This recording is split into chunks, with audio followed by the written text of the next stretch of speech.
Bible says, and it might be in yours if you hadn't colored it out, that every knee shall bow and every tongue shall confess. They will go before the judgment seat of Christ, not regarding salvation, but regarding reward. Regarding the life which they have lived for God. And the question on this first night, how are you living for God? Now, I know you go to church. I know you go to Sunday school. I know you go to Bible study. But how are you living outside of the church? I'll wait for you. Because sometimes we're different with one way in the house of God. Lord have mercy. But we're another way out in the parking lot. Will God bless you? I love you in the house of God. And will bless you.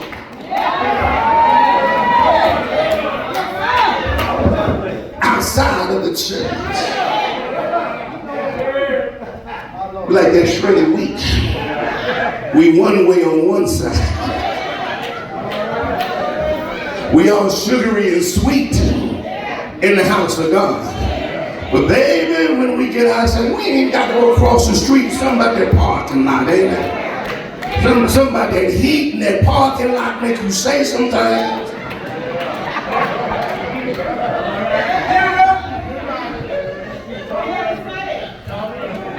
How are we living for God?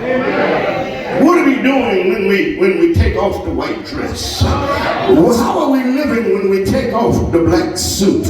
How are we living when we sit in the living room? How are we living on the job? Do people even know at your job that you go to church?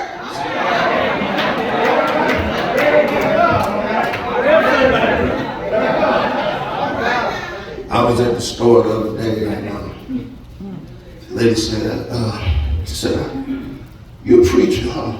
I said, "Yeah." She said, "I know you're a preacher." I said, "You look like a preacher." I said, "You just saw the fat on the back of my neck." But somehow, some way, people ought to tell you a child of God. Your walk ought to be different. Your talk ought to be different. Come on, talk to me here.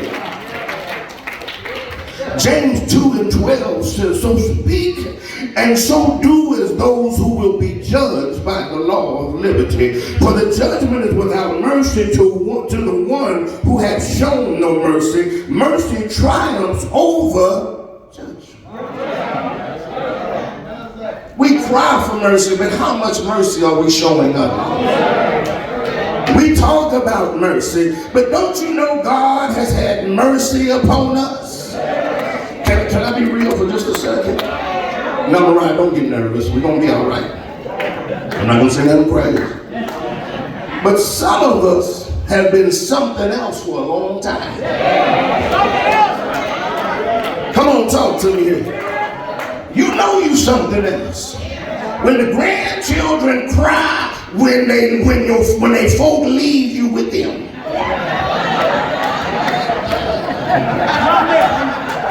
I don't want to go to grandma's house. See me. You got them going to bed at 7:30.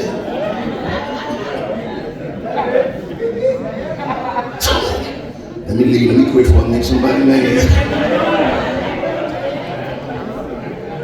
My grandchildren love me. They love you when you at your house.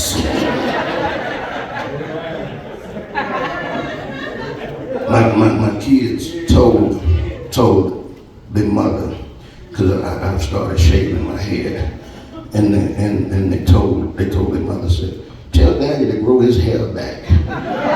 Saying he wasn't this mean when he had hair. I said, "I have some hair if y'all quit stressing me."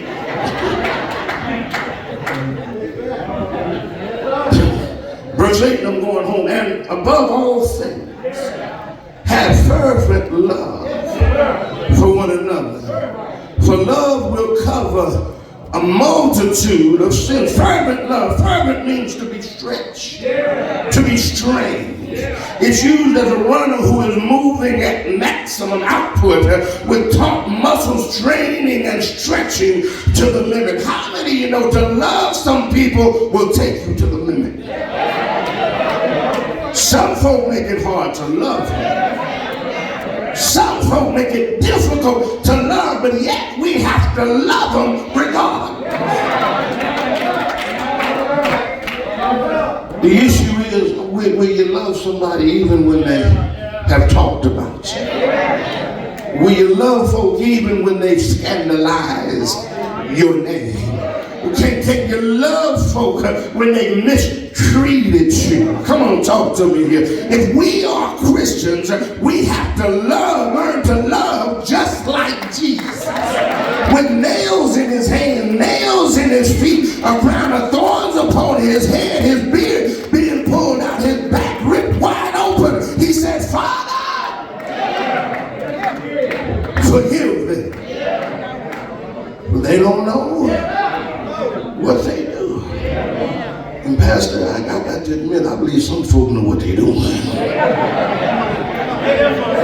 Some folk know what they're doing. Some folk like to put you to the test. But I came to understand we wrestle not against flesh and blood. And Satan is going to get in some folk to see how much of a Christian you really are. I had to learn the hard way, y'all. Just because I preach don't mean folk don't work my nerve. And it don't start at the church, it starts at the house. Oh, y'all quiet though. I know you sitting next to your spouse and you can't say nothing because you want to go to sleep tonight. I ain't mad at you. I understand. But if you feel where I'm coming from, just clear your throat.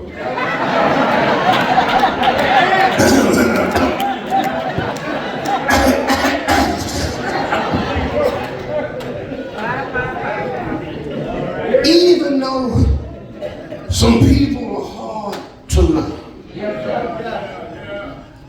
it is our Christian responsibility to love them. Even those was the Pride Boys.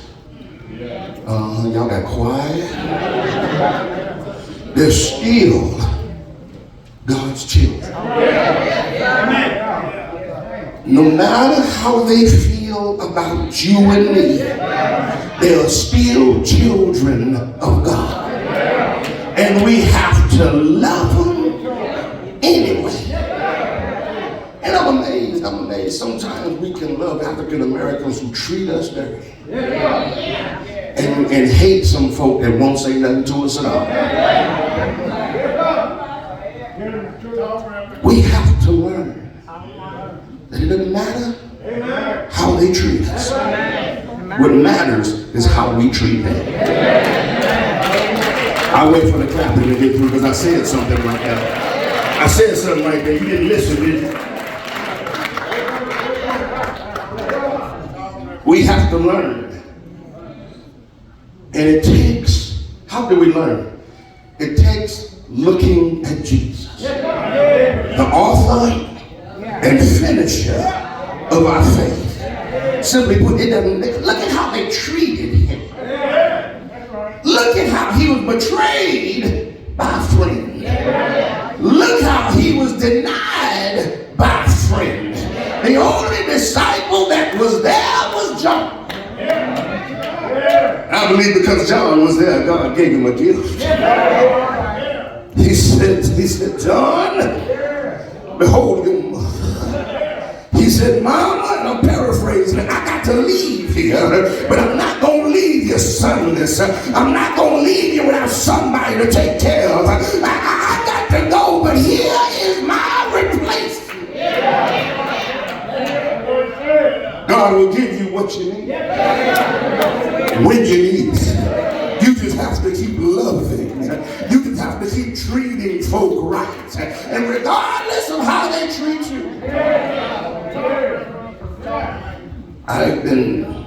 I don't know if y'all know this, but I've been African American 54 years. And And it's been a struggle